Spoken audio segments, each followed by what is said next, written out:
Welcome to the Potboiler.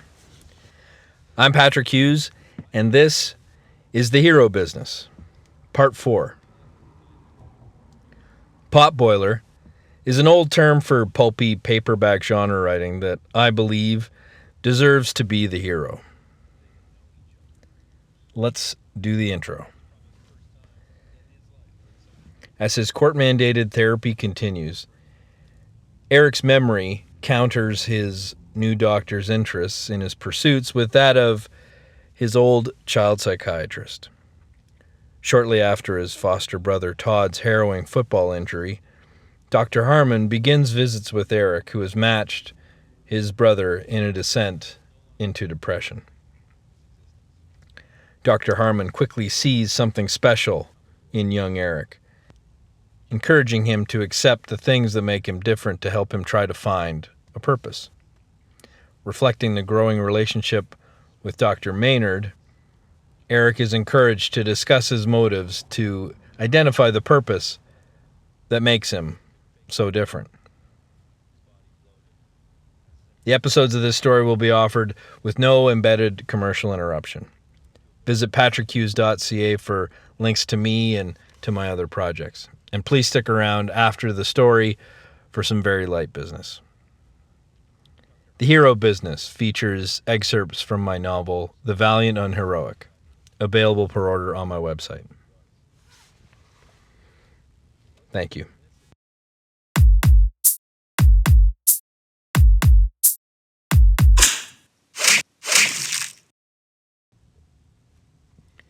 Chapter 11. Hello, Eric. My name is Julius Harmon. It's a pleasure to finally meet you. Mrs. Danver had just left them alone to talk. He spoke as though they had known each other for years. It was probably the first time in his life that someone had approached him utterly free of any apprehension. You can call me Julius. In the 4 months since Todd's accident, Mrs. Danver had noticed a significant decline in Eric's behavior. Todd was no longer there to define his existence. Everything seemed to come to a halt that winter. The season and the people around Todd were fractured, like the bones in his back.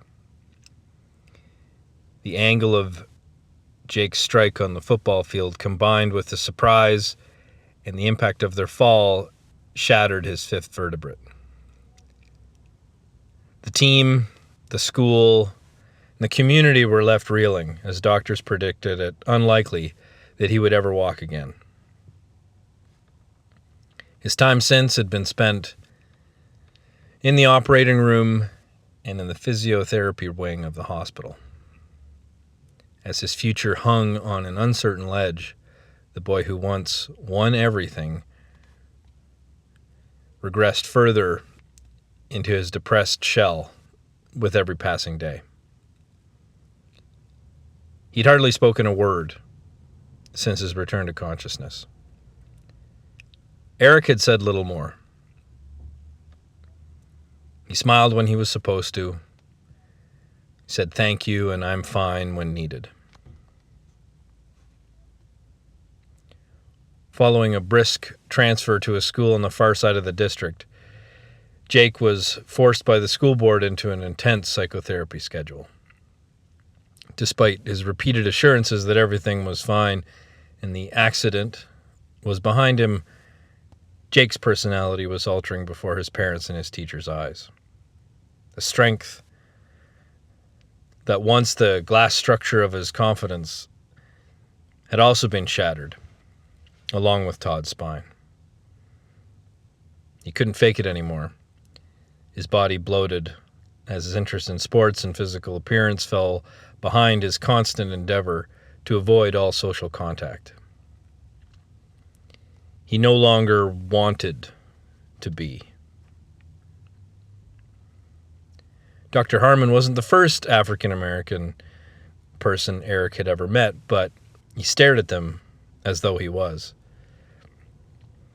It wasn't his ethnicity that held Eric's eyes. His appearance was unique.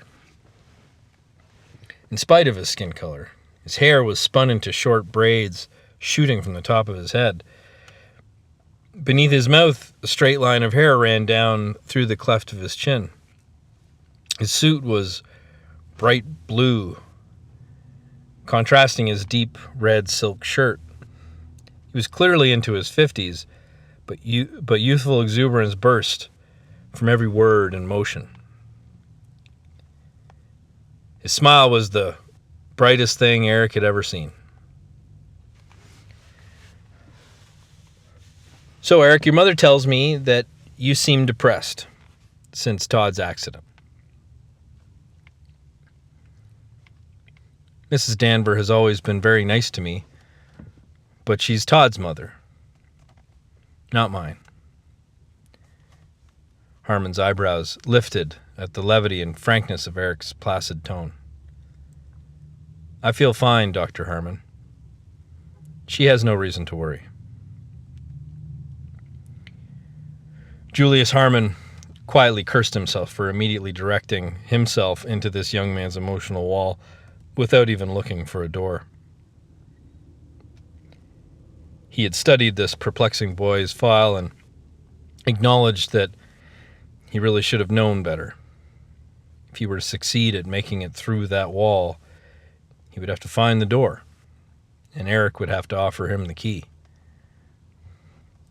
That's excellent, Eric. Look, I think it would make her feel a lot better if we just spent a little time together. Do you mind if we hang out? Eric's eyes had just caught the sun passing through the branches of the tree in the backyard and in through the window. It held him for a moment while Julius waited patiently for an answer. I guess that's okay, Dr. Harmon. Can you call me Julius? I'll try, sir. As the months passed and the seasons swept the snow from the ground, things were again changing in the Danver household. Mr. and Mrs. Danver's marriage did not prove strong enough to deal with Todd's injury, and discreetly they were going through the motions of separation and divorce. With her oldest son choosing to live with his father, Mrs. Danver found herself with plenty of time to dote on her two troubled sons. Todd's major surgeries had passed without incident, and he was starting to spend more time at home. Home was a dubious place for Todd. At once he felt the needed security of those walls, the sound of his mother's voice, but every inch and every item reminded him of the person he thought he could never be again. His melancholy hung over him, like a shadow cast by his idyllic former self. The doctor's forecasts were starting to lighten. All agreed that his mind needed as much therapy as his body, though. Outwardly, Eric reflected Todd's progress. From the moment Todd would enter the room, Eric would mimic every demeanor softly, never enjoying a second that Todd couldn't. He would hardly even walk in front of his broken foster brother. Inwardly, something good was happening with Dr. Harmon. Eric found himself looking forward to the doctor's visits, looking forward to his bright, exuberant words. Julius Harmon was the finest child psychologist in the Northeast. He was consistently quoted and beckoned by his contemporaries. He could accurately guess both parents' approximate ages after a 5-minute discussion with a child. He could determine detailed dietary habits of parents and children after just 10. He developed a true kinship with every child he ever counseled and could recall all of them, down to their birthdays and their middle names. He loved his work, but was fueled by the exploration. His payoff was not the glory or wealth or even the joy of these surrogate children. It was the quest, the search for a child's safe haven. Putting that puzzle together kept him coming back until he met Eric. Julius could sense Eric's uniqueness moments into their initial meeting. In the quiet boy's experience, his uniqueness rarely went undetected. Only the general response was the opposite of interest. Despite his normally uncelebrated presence, Eric always managed to be memorable. What struck Harmon most was his uncommon candor. Eric had nothing to hide. He didn't have the capacity to lie or be deceitful. His openness set him far apart from every previous case, usually racked with nuances, nervosa, and guilt. He could not detect a single egocentric thought or gesture. Harmon's standard schedule involved weekly sessions that began as home visits. As the patient would become more accustomed to him, they would switch to alternating office visits. In order to provide a higher caliber of analysis, he kept his caseload light, with a mere handful of patients. Thus, he had little room to spare financially and could not easily afford to take cases on pro bono. One of these very rare cases was Eric, though truthfully he could hardly call their sessions work. "Hey, Chill, what's the haps?" Their secret handshake, the fist pound, knuckles, slap, back, snap, and finger twinkle passed between them. Doctor patted his hand firmly on Chill's shoulder. "Yo, G, I'm hanging." Eric always pretended he couldn't remember the rest. He enjoyed how it made Julius chuckle. Following their treasured greetings, Julius removed his stylish mustard yellow blazer and sat down in his normal spot on the living room sofa. Eric moved from his seated position in front of the television to his own spot on the adjacent love seat. "So, Chill, tell me about your day." "It was fine." "Did you get that mark back from that test?" "Yes. I got an A." Eric's marks had taken a sharp upswing since the start of therapy. Julius had an astute suspicion that Todd's absence played a part. They each took a moment to enjoy the other's delight. Julius's one worry about Eric was that their progress was beginning to plateau. Their mutual comfort level was stalling any new advances. He had resolved earlier that week, following their last visit, to take things into a new direction. "Eric, listen closely for a minute. I need you to do 2 things for me." He paused for a moment, with Eric watching intently as he considered this direction one last time. "First, I want you to do a good deed for someone tomorrow. I would like it if this person was someone that you don't know. I want you to go out of your way to help a perfect stranger." Eric nodded along slowly. "Second, I want you to remember the worst thing that happens to you or to someone around you every day. When we meet, I want you to talk about these things, so you have to remember them as well as you can. You may want to write them down when they happen, like in a journal." He said so, even though he knew Eric's memory was impeccable. Eric continued to nod. Do you have any questions? No. Do you want to know why we're going to do these things? Do you know why? You would like to have something good and something bad to talk about. How old are you again, Chill? 16. You're a smart kid, Eric. Saturday mornings had returned to the comfort zone they once were for Eric in the recent weeks. Todd's physiotherapy schedule usually allowed him free weekends. His less than motivated attitude left him sprawled on the couch in front of the TV for most of his free time. His empty glare soaked up everything the mindless picture box had to offer.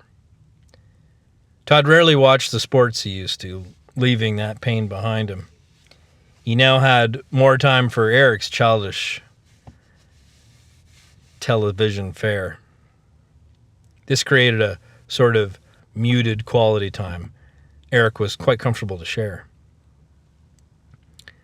Bugs Bunny popped his head out from a hole to say something clever to a frustrated Fudd. Todd and Eric were supposed to laugh, but didn't. Eric could feel something rising in Todd from across the room. He ignored the growing feeling and waited for it to pass. "It's not right," Todd whispered. He then repeated it loudly enough for Eric to hear. "It's not right." At the fifth time, his eyes started to well up and pour. Todd had not let Eric see him cry since they were children. "It's not friggin' right!" Todd's scream forced Eric's painful eyes in his direction. He couldn't fathom what he had done, but he knew it must have been grave. "You should have been hurt that time you fell. You walked away without a bruise." It took a moment before Eric knew what Todd was talking about. Between them, the event had an unbalanced significance.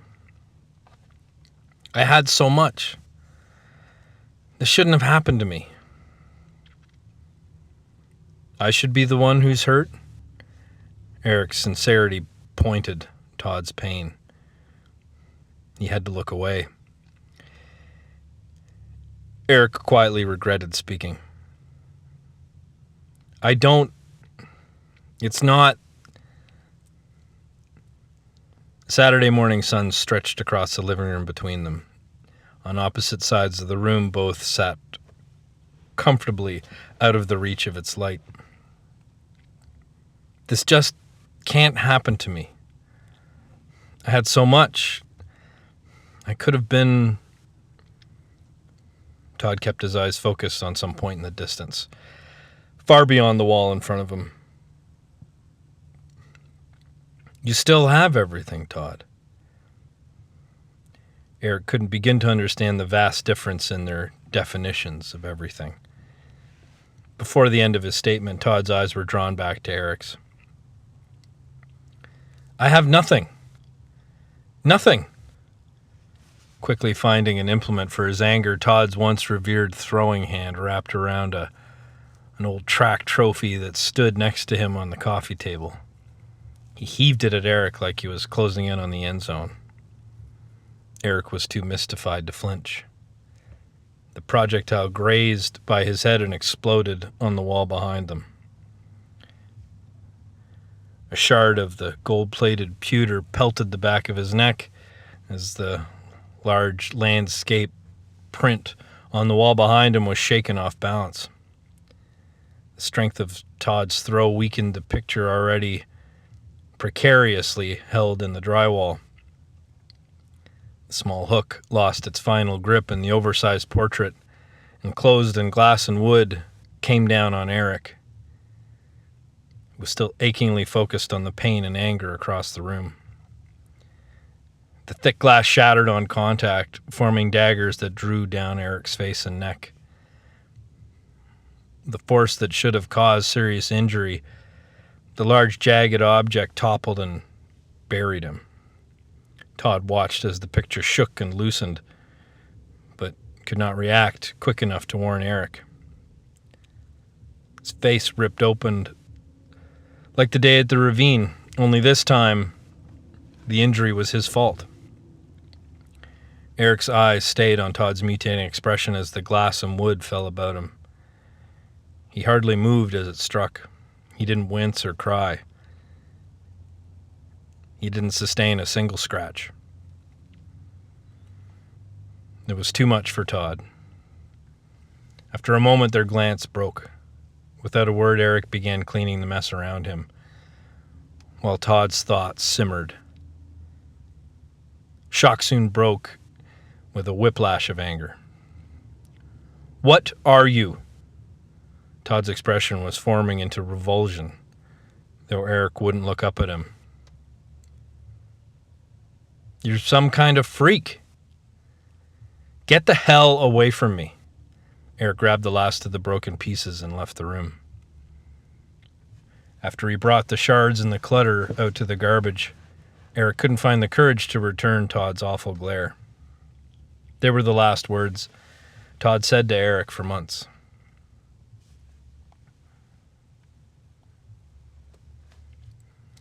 I think that was the worst thing that happened to me this week. There'd been a rare few moments before in his career when Julius Harmon felt himself surprised by a patient. Something came out, Eric's account of Todd's anger. He ingested it, as he did with the rest of Eric's stories, but was struck with something of an aftertaste. Somehow Julius knew that this was Eric's way of offering him a key. Couldn't possibly imagine where the doorway would lead. I'd like to talk about that day when Todd got mad at you in the living room. It had been a few days then since Todd's outburst. Harmon had tried in different ways on different occasions to probe the ingredients of Eric's tale. Why do you think Todd called you a freak? Julius dealt with freaks every day, helping a young, developing personality understand that differences are valuable was his standard practice. Usually the children he worked with needed to hear they weren't different, but they were special. Like everybody else is in their own way special. Julius began thinking that Eric needed to hear something entirely different. Eric really wasn't like everybody else. Chapter 12. I think he called me freak because I made him angry. Yes, but why did he use the word freak? Why freak? Because he wanted me to feel bad about myself. Eric, freak means someone different, something that doesn't fit in. Do you think you're a freak? I've never met someone who fits in quite as well as you do.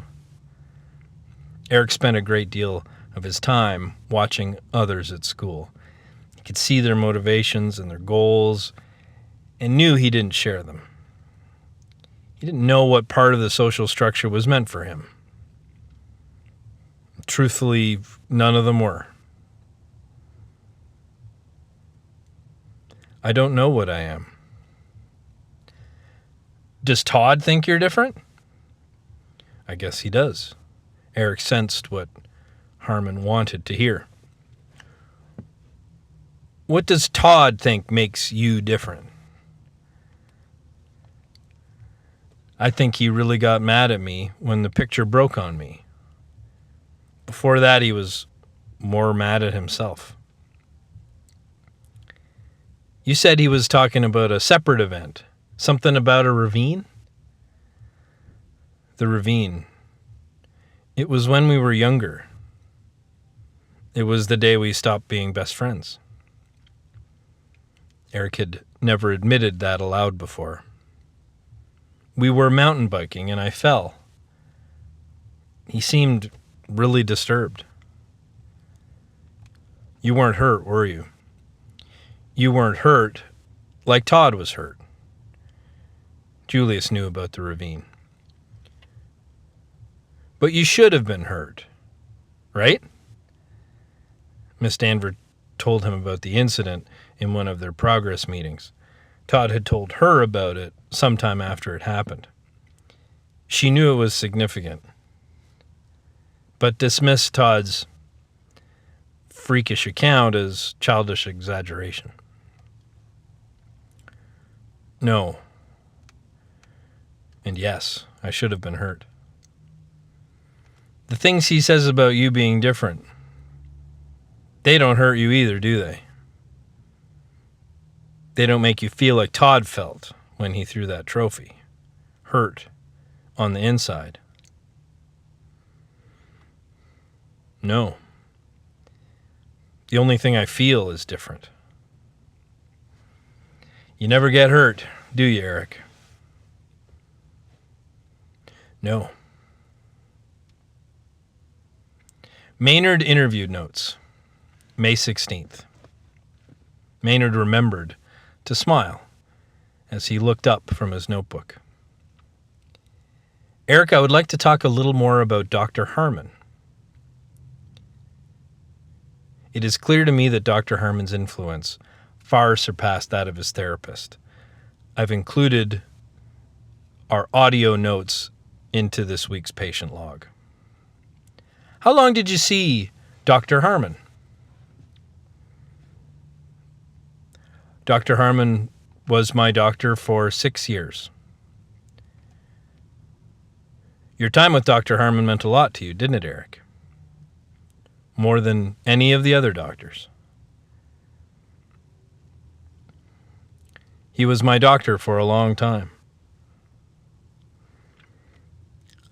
I would like to be your doctor for a long time too, Eric.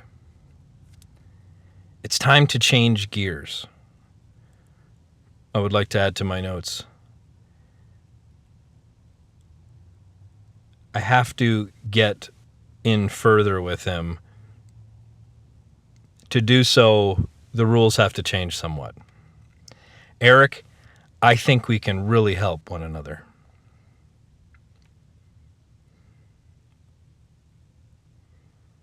Eric, I've always told you that you're special, right? Yes, Dr. Harmon. And that you're not different. You believe that, don't you? Yes. Cool. Dr. Harmon was about to begin changing gears. I want you to understand something. You're a different kind of special. Julius Harmon spent his career showing children that they were special, but normal. That they could exist as regular people and be helpful members of society. Many of the keys to these young people's peace were found in the knowledge that they could simply be normal with the right tools. He dedicated himself to bringing outcasts back into the fold with a healthy self-image. For the first time, he found himself confronted with a young man who needed to hear something different. That same knowledge, those same tools would never serve him in the same way. Chill, Eric. Sometimes gifts are tough. They're a burden. It's not obvious why they're gifts. Not really a curse. You have to... Julius had always been a powerhouse of eloquence, a persuasive master of his rapier tongue, but now found himself with a speech he didn't quite know how to deliver. He tried picturing comic books and old radio shows about heroes and men of duty. Oh, hell, you don't have to do anything. Harmon was locked in a stun looking at Eric.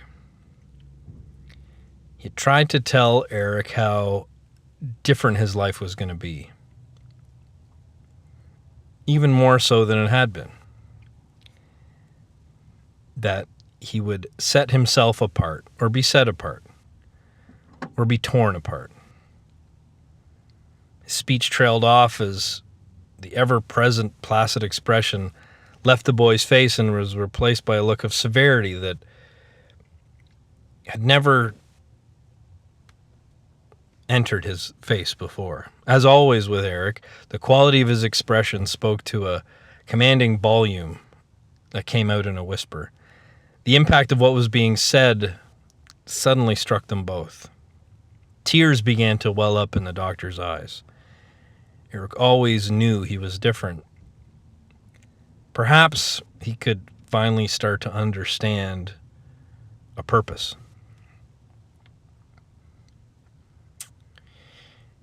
It's the duty of an extraordinary life not to remain hidden. I can't remember the wording exactly, but I've never liked the idea of duty being a debt that is owed to someone or owed to everyone. It sort of defeats the purpose. I don't think that who you are or what you can do inherits some sort of debt that you owe to the world in the form of duty. I do think I know you pretty good, kid. And I do think that no matter what I say, or what nasty words you hear from everyone outside this house, whether you are loved, screwed over, or forgiven, greatness awaits you at the end of every road. Prepare for it. Expect it. Whether or not you have a duty to fulfill, you have a purpose. We all do. He paused periodically to refocus his thesis, but they were undetectable speed bumps. Some people go their whole life without knowing their purpose, or ever being found by it, knowing what they're supposed to do. Do you know how long it took me to find out I was supposed to help kids? When I was your age, I was breaking my body trying to make it into pro football. I poked and popped every imaginable drug into my body, doing anything anybody told me, until I hated myself. I hated myself because deep down I knew I wasn't doing what I was supposed to be doing. Not because of duty, because of purpose. Harmon stood up and looked out the window over the backyard. Eric's eyes held his every movement. It's your choice how much you let your deeds set you apart from other people. You can walk, talk, breathe, and live like everyone else. Or you can seek to fulfill your purpose. You can choose to try and be like everyone else, to live in camouflage the way you've trained yourself, and be a little different. Or you can choose to be different.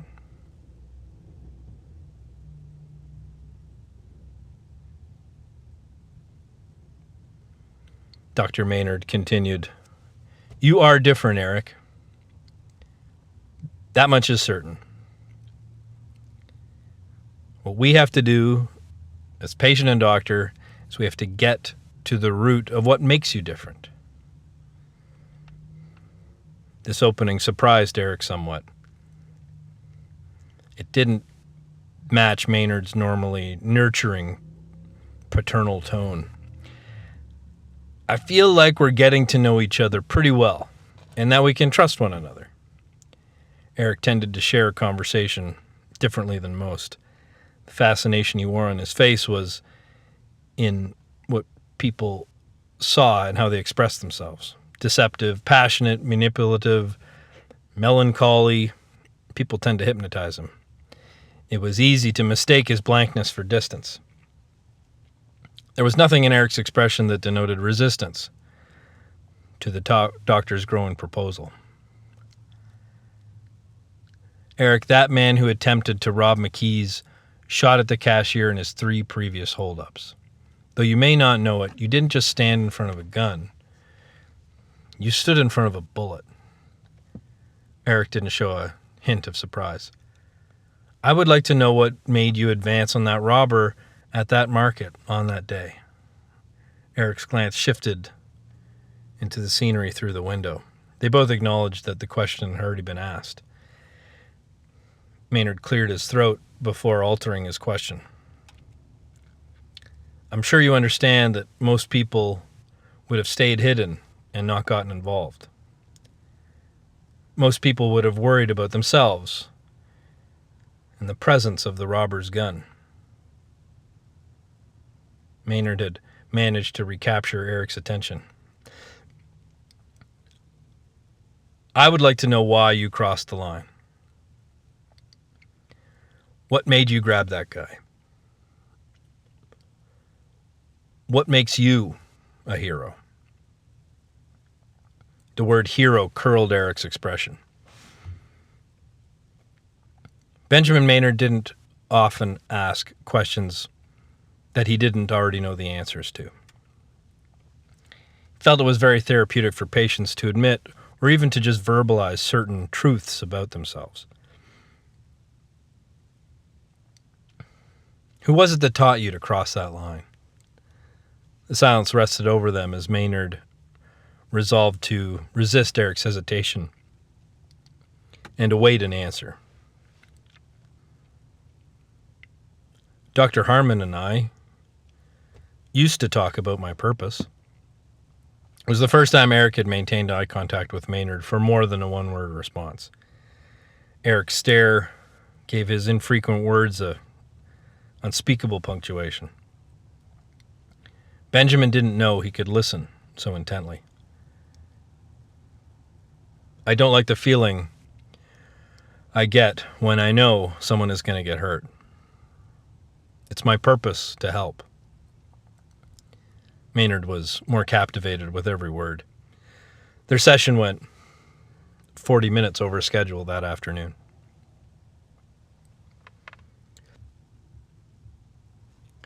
Chapter 13. Every night the ceiling over Eric's bed looked the same. Same cracks, same watermarks. But every night it told him something different. Falling asleep was never something that came quickly. Night after night, faces and words floated between him and the ceiling, probing the burden that made him different. He couldn't grasp what it was that kept him uneasy that night. The only thing harder than not finding peace is not finding the fence that's keeping you from it. Time for a walk. McKee's grocery store had become a regular attraction for Eric's nightly walking tours. He made a specific point of passing it both to and from home. He smiled to himself, ambling past, remembering that Molly had invited herself over to cook for him for a dinner again that coming weekend. Someone's got to make sure you're eating well, Eric. The music in her voice had a faultless charm. Uncharacteristically, Eric found himself swimming in pleasant predictions about the upcoming dinner. It was rare that he got lost in his anticipation. As he turned the corner at the next street, a brisk chill stiffened his eyes forward. Steps away, a winded silhouette was running flat out for him. Their eyes met a tenth of 1 second before they collided. It was enough time for the runner's panicked eyes to send a second chill through Eric. With no time for either to react, the stringy, scurrying young man plowed directly into Eric's chest and slammed flat to the ground. Without a word, Eric bent down to try and help him up. The gaunt teenager peered up like a frightened rodent, and the panting intensity bounced to his feet.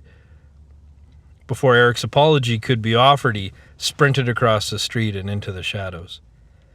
For a moment, Eric considered following the audible whimpers of exhaustion he could hear from the boy. But his attention was soon drawn to the source of his fright.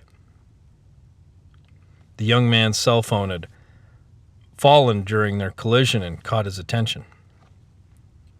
It had a function button that perused the options on the tiny screen, though it listed no discernible names or a home address. He dropped the plastic cell phone into his jacket pocket and pondered the shocks of cold he felt in their brief encounter.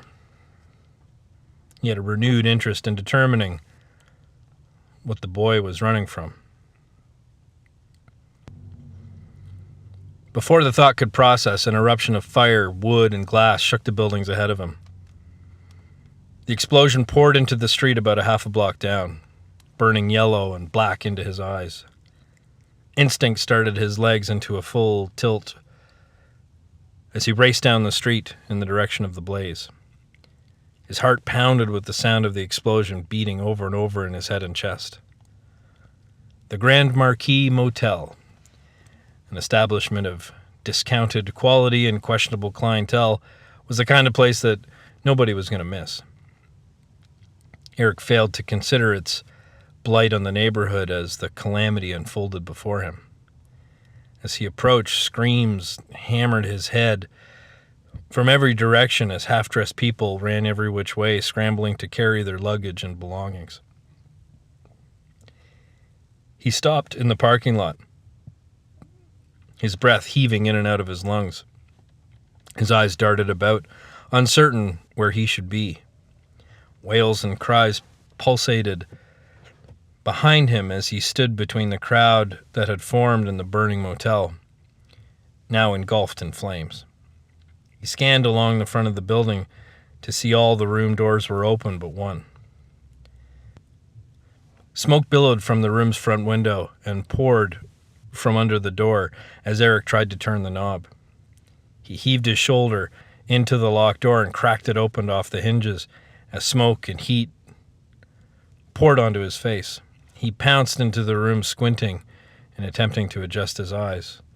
Through the billowing darkness, Eric could soon make out a figure lying on the bed in front of him.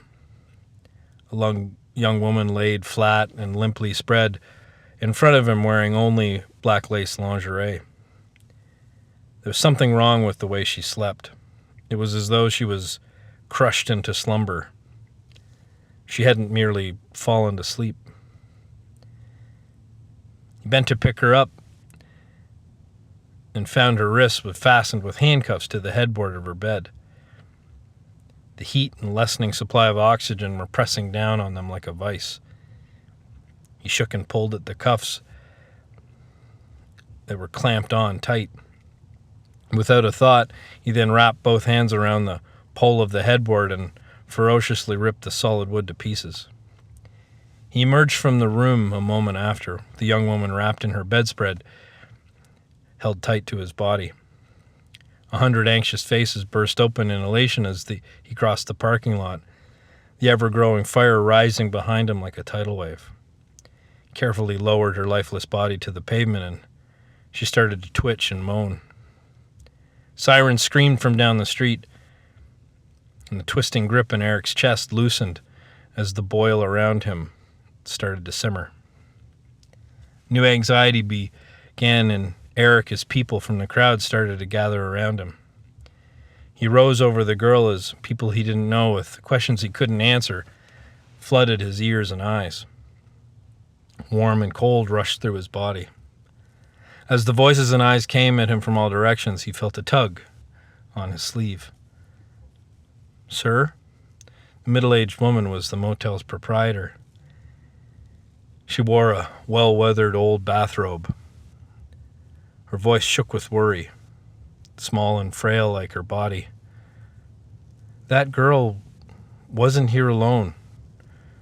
She had a guest before, a man. You know, she stays here a lot." He could tell she had more to say, so he kept his focus as everyone around him tried to take it. "She also had her baby girl with her." She peered back towards her burning home and livelihood with an aching regret. "She's not out here, sir. She must still be in there." Eric was already back through the door before she finished her sentence, leaving gasps of wonder behind him. The room was hardly recognizable as the one he had only just visited. The rug and curtains at the front of the room were ablaze. The wallpaper and drywall were melting and falling off the walls. His eyes raced around the room, this time as though the smoke wasn't there. He moved about frantically looking for signs of life. He tossed the smoldering bed over with one arm, revealing the empty carpet, and ripped the closet door off his hinges again, finding nothing. He smashed the bedroom door open with his forearm. Splinters of the broken door jamb fell in front of him. In the large mirror, he caught his reflection. His face was black with soot, and some of his hair had been singed. The locked door had provided some shelter from the inferno, though the heat had sucked out most of the oxygen. He whipped open the shower curtain to find the baby girl. She was curled up peacefully in a blanket, holding on to a stuffed animal of indistinguishable species, held with both arms. Eric exited the bathroom with the girl wrapped head to toe in damp towels, only to find the front of the suite, the only exit, was now a wall of flame. The only other opening was the tiny frosted window at the rear of the building from the bathroom. The heat was boiling. Eric's blood and oxygen in the room was all but gone. With the girl in one arm, he threw the bed against the front wall. The headboard sat up against the large front bay window. He dashed across the patches of smoke and flame on the carpet, the girl wrapped in towels and covered under his coat. He heaved his body into the bottom of the bed with all the force he had. The wood and metal of the bed frame smashed through the window and part of the wall. The crowd screeched and gasped as the bed toppled forward into the trampled flower bed. Eric rolled into the dirt with the baby nestled delicately against his chest, as the large fork-tongued flame licked out after him from behind. It gorged forth into the open air, trying to pull him back into its fiery mouth. He rose to his feet with the girl in his arms, and the crowd erupted in cheers and applause. Police and paramedics rushed towards him as everyone else, held back by caution tape, also wished they could. Camera flashes popped in his face like bursting popcorn. Intensity and attention came at him from every direction that dwarfed the radiance of the fire. As the paramedics took the baby from his arms, Eric noticed the debris strewn around his feet. He bent down to pick up a shard of glass from an ashtray inside the motel. He slipped it in his pocket as the crowd gathered around him. He felt again like he was being pulled in 10 directions at once.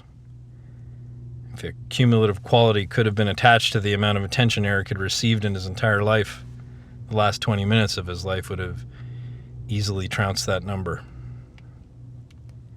The bounds of his comfort were being bent. "Sir, I'll need your name for the report."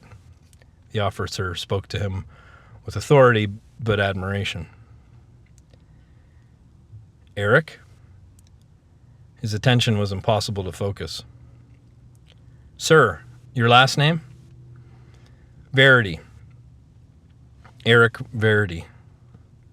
Pens went to paper on notepads all around him as cameras took another round of snaps. "We'll be in touch if we have any questions." "Good work, Mr. Verity." "Mr. Verity, what made you go into that room?" "I'm not sure." "Who are you? What do you do?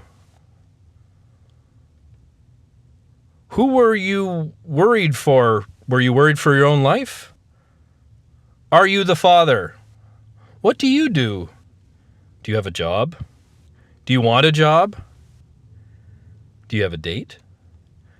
Do you have an agent? What will you do next? Are you injured in any way? Mr. Verity, how do you spell your last name? Mr. Verity.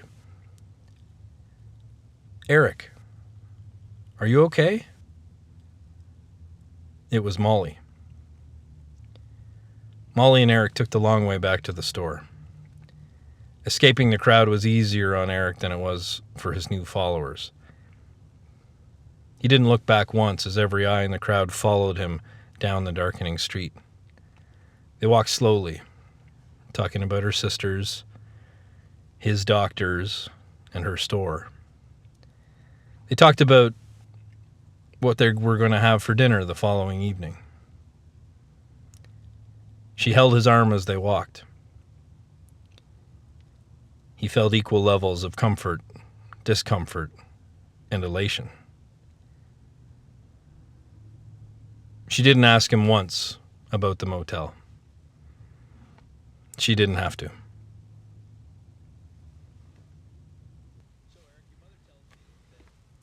Thank you for listening to part 4 of The Hero Business. If you like the story so far and you want more, or you feel compelled to throw your support in this direction, the fastest route is through my website, patrickhughes.ca. There you'll find access to my other projects, links to my books and ebooks on various platforms, and a contact me function. You can also add your valuable support by liking and subscribing and sharing on whatever platform you're visiting. It really makes a difference. Please add your voice with a quick click if you like what you hear. I do hope you share this. Please don't keep good fiction a secret. Thanks. Talk to you soon.